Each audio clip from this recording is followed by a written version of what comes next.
Salut et bienvenue chez The French Experience. Je m'appelle Doriane et aujourd'hui, nous allons lire le livre Ma sœur étoile. C'est un livre d'Alain Mabankou et Judith Gueffier. Avant de commencer, à quoi te fait penser ce livre?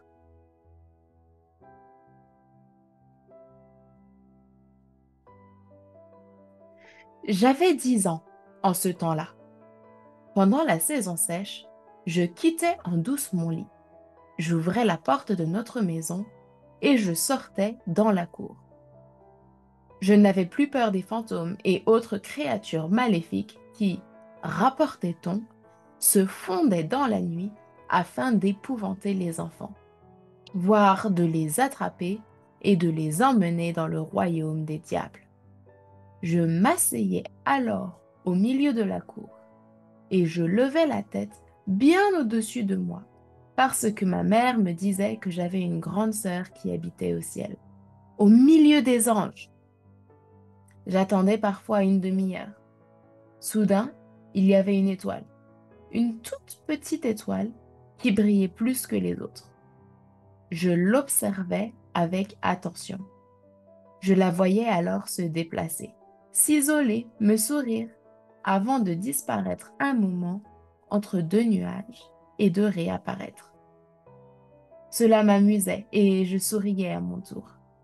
Je savais que cette étoile était ma grande sœur, morte 2 ans avant ma naissance. Je lui avais donné un petit nom, un joli petit nom, ma sœur étoile.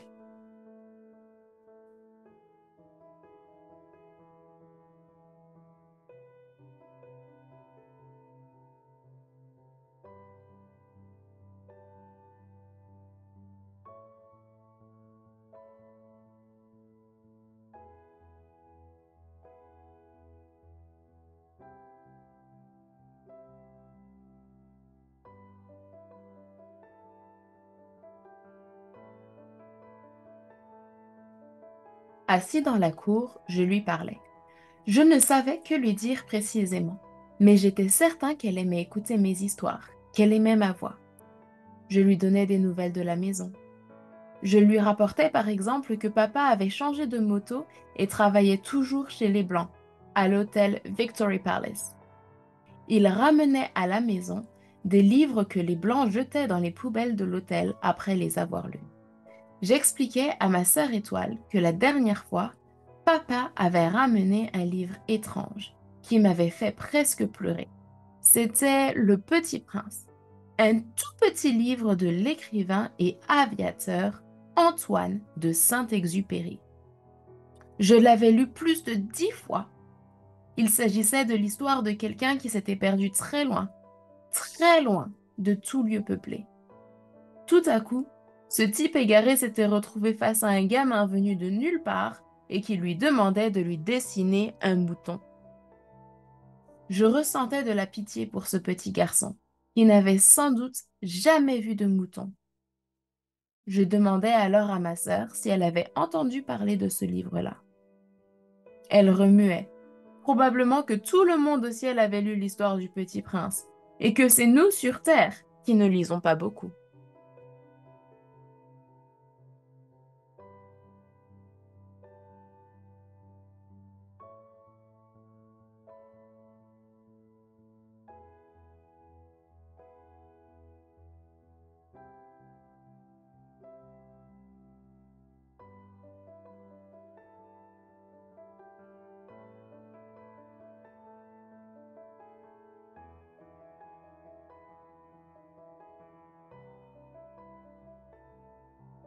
Un soir, j'avais d'ailleurs avoué à ma sœur Étoile que je me prenais maintenant pour ce petit garçon venu de nulle part et que je voulais aussi que quelqu'un me dessine un animal gentil. Un animal comme dans l'histoire. Une semaine après, toujours au milieu de la nuit, j'ai bien observé le ciel et j'ai remarqué que ma sœur Étoile s'agitait plus que d'habitude. On aurait dit qu'elle clignotait. Elle tournait sur elle-même, très occupée, presque nerveuse. Ses gestes étaient pourtant précis. Je ne l'avais jamais vue dans cet état d'excitation. Elle était en train de me dessiner quelque chose, un mouton, rien que pour moi. J'ai gardé le secret, je n'ai rien dit à mon père, ni même à ma mère, et encore moins à mes camarades de classe. Je n'avais surtout pas dit à ma sœur Étoile que j'avais déjà vu un mouton dans notre quartier, et que j'aurais préféré qu'elle me dessine un animal plus exotique. Je ne voulais pas la contrarier, d'autant que le mouton qu'elle avait dessiné me paraissait le plus adorable de tous les animaux de la terre.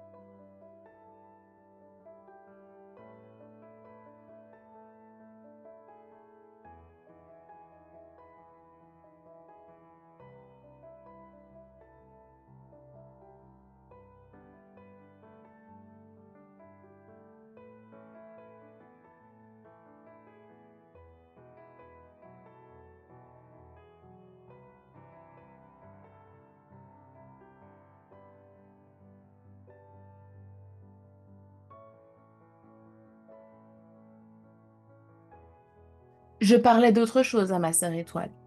Une fois, je lui avais même soufflé que tonton René avait acheté une maison dans le quartier 300, vers le bar Le Crédit à voyager. C'était une grande maison en dur parce qu'il avait de l'argent et qu'il était plus riche que papa et maman. Il y avait une terrasse où il recevait ses amis. Tous ceux qui lui rendaient visite trouvaient l'endroit magnifique. Moi, je voulais bien vivre avec l'oncle René. Notre maison n'était pas en dur, c'était plutôt une vieille cabane en planche avec des trous sur le toit. Tout le quartier se moquait de nous. L'eau de pluie tombait dans le salon jusque sur mon lit.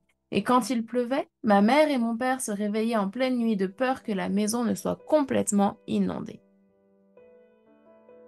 Je dormais alors avec un imperméable. Mon père promettait de réparer le toit le lendemain. Mais il oubliait et ne s'en souvenait que lorsque tombait une autre pluie. Roger, tu avais pourtant promis de réparer la toiture, criait ma mère alors que la pluie crépitait. Pauline, je le ferai demain, répondait mon père. C'est ce que tu as déjà dit il y a 2 semaines. Oui, je le ferai demain, je te le promets. Mais mon père n'avait jamais réparé le toit. Il avait préféré m'acheter un autre imperméable et une paire de bottes. L'eau continuait à me tomber dessus, mais j'étais désormais habituée. C'était même à ces moments-là que je dormais le mieux. Avant que je continue, dis-moi, que vois-tu sur cette image? Qu'est-ce qu'il se passe?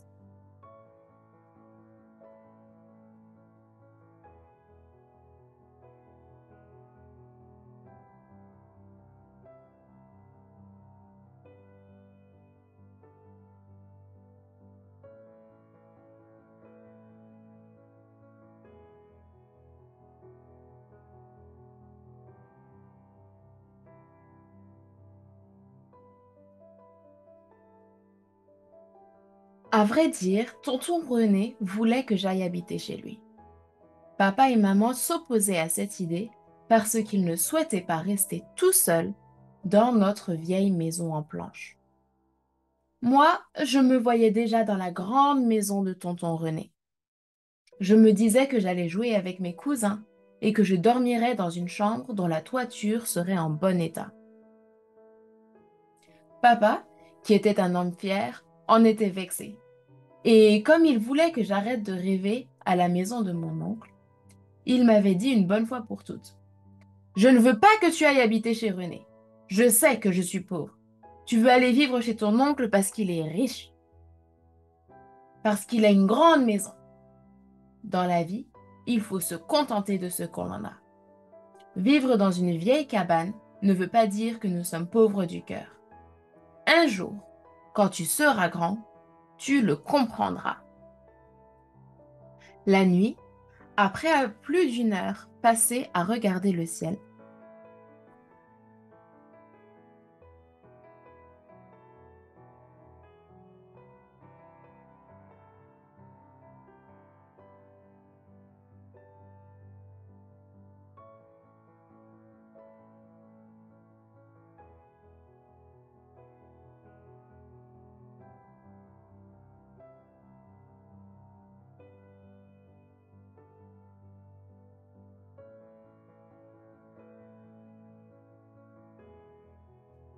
La nuit, après plus d'une heure passée à regarder le ciel, je sentais souvent mes yeux qui s'alourdissaient. Je somnolais un peu, jusqu'à ce que la lumière que reflétait ma sœur étoile me réveille. Je comprenais alors que j'étais restée tout ce temps au milieu de la cour, mais ne pouvais me résoudre à aller au lit sans lui avoir parlé de ma mère.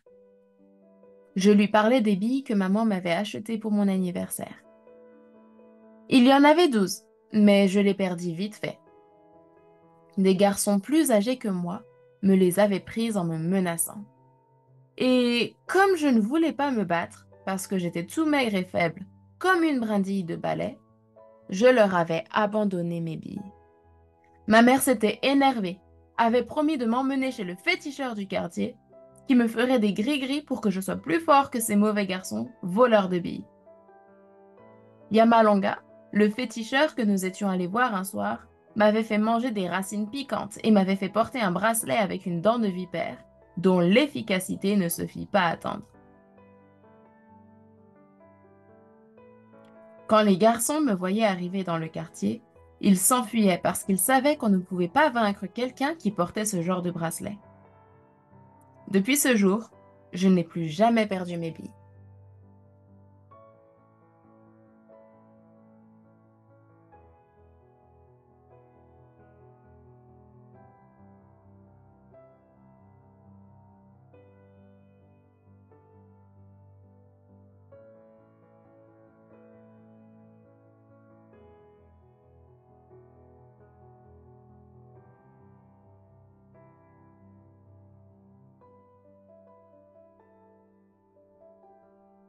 Ma mère pensait beaucoup à ma défunte sœur. Elle se promenait avec sa photo. Ma sœur n'a vécu qu'une semaine après sa naissance. Il paraît que les mauvais esprits du village où elle était née jalousaient sa beauté. Et comme tous ces sorciers venaient rôder la nuit autour de ma sœur, ils avaient fini par jeter un mauvais sort dans la maison. C'est pour cela que nos ancêtres ont voulu que ma sœur aille rejoindre Dieu au ciel, à côté des autres anges, pour nous protéger. Après sa mort, mes parents ont quitté le village de Muyonzi pour s'installer dans la ville de Pointe-Noire. Moi, je suis née 2 ans après ce malheur. Mais les sorciers du village de Muyonzi se sont quand même vengés parce qu'ils ont jeté leur mauvais esprit dans le ventre de ma mère. Et je n'ai plus eu de frères et de sœurs à cause de cette malédiction. Est-ce que tu connais l'animal qui est sur cette image? Et pour toi, est-ce que cette image, elle fait peur ou est-ce qu'elle est joyeuse?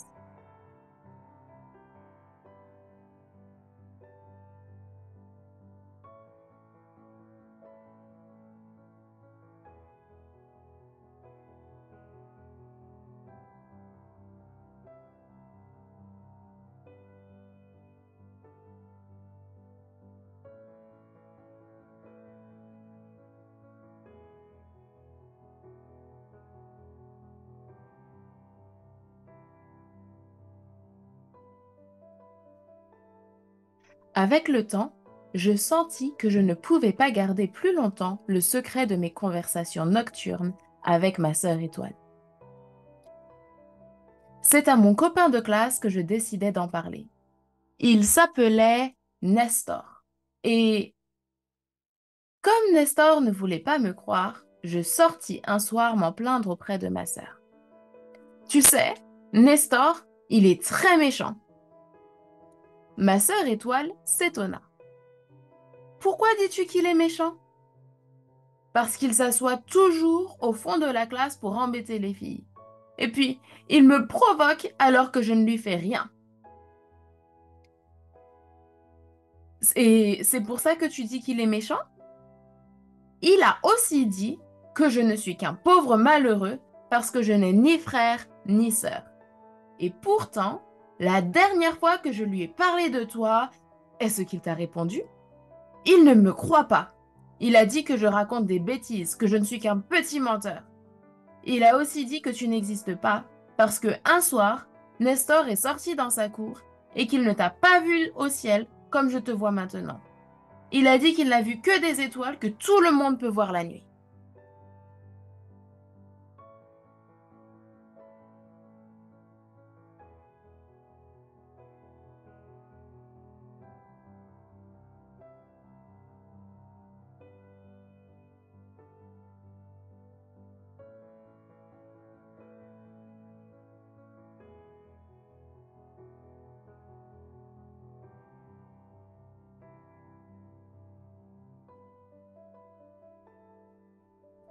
Et que lui as-tu répondu? J'ai dit que si tu n'étais pas apparu au ciel cette nuit-là devant lui, c'est parce que tu étais fatigué et que tu dormais avec les autres anges. Et il t'a cru? Il a dit que je dois arrêter de lui raconter ses mensonges, sinon il me tirera les oreilles et parlera de mon secret à toute l'école pendant la récréation. Et que veux-tu que je fasse pour prouver à ce Nestor que j'existe? Je veux que tu ailles le voir toi-même. Je veux que tu apparaisses. Je veux que tu lui parles comme tu me parles maintenant. D'accord. Dis à Nestor que j'apparaîtrai au-dessus de lui dimanche. Il doit bien lever la tête. Il me verra bouger. Dis-lui aussi que je dessinerai pour lui un petit mouton. Nestor ne m'avait pas cru lorsque je lui avais rapporté ma conversation avec ma sœur Étoile. Il avait ri pendant longtemps, en se forçant même. Je crois que tu es cinglé, tu n'as pas de sœur. Ta sœur est morte, morte depuis longtemps. Elle n'est pas morte, je te jure, Nestor. Tu la verras dimanche soir. Lève bien la tête. Elle dessinera un mouton.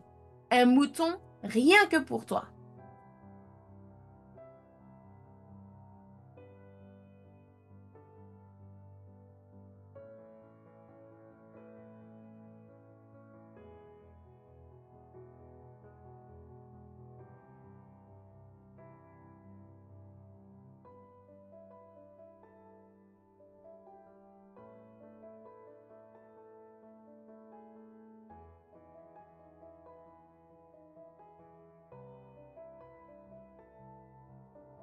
Le dimanche soir, Nestor, poussé par la curiosité, est tout de même sorti de sa chambre. Il a regardé vers le ciel. Tout était sombre, aucune étoile. Et puis, lorsqu'il a bien levé la tête, il a vu les nuages sombres s'éclaircir, s'écarter peu à peu. Une toute petite étoile clignotait. Elle était seule, car elle ne voulait pas être gênée par les autres étoiles. C'était la meilleure façon de convaincre Nestor. L'étoile s'agitait, tournait sur elle-même. Depuis notre maison, je la voyais aussi. Nestor fixait le ciel avec beaucoup d'attention. Il découvrit alors un mouton, encore plus beau que celui qu'elle m'avait dessiné la dernière fois. En plus, il remuait la queue et la tête.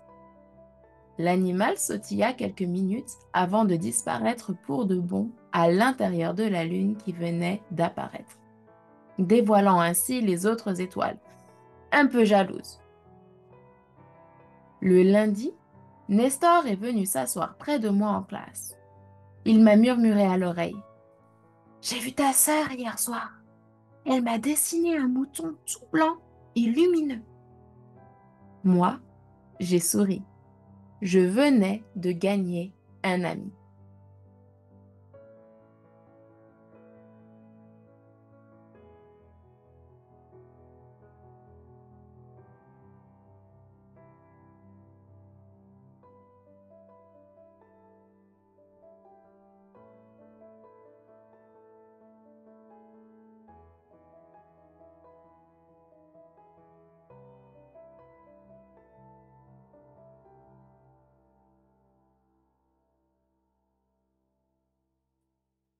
Quelques jours plus tard, il est revenu vers moi, l'air triste. Il m'a dit de le suivre dans la cour de récréation. Que se passe-t-il, Nestor? Lui ai-je demandé. Il a baissé les yeux avant de me confier. Je cherche, moi aussi, à voir mon petit frère. Il est mort l'année dernière, mais je ne le vois pas au ciel. Pourquoi? C'est injuste!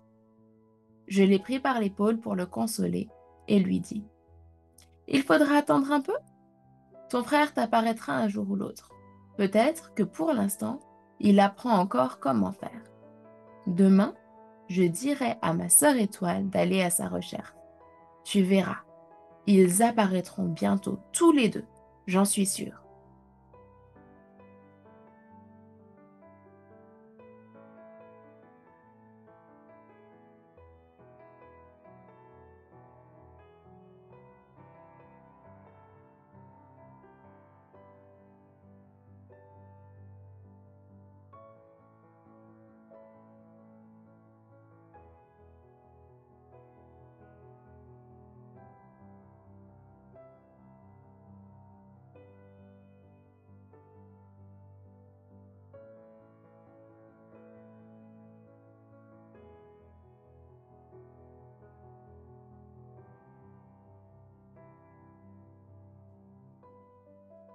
Merci d'avoir regardé cette vidéo. Avec l'aide de tes parents, n'hésite pas à laisser un commentaire pour répondre à mes questions. Tu peux aussi partager cette vidéo avec tes amis ou la regarder à nouveau. Thank you for watching this video. With your parents' help, feel free to comment and answer my questions. You can also watch this video again with your friends or simply share it with them.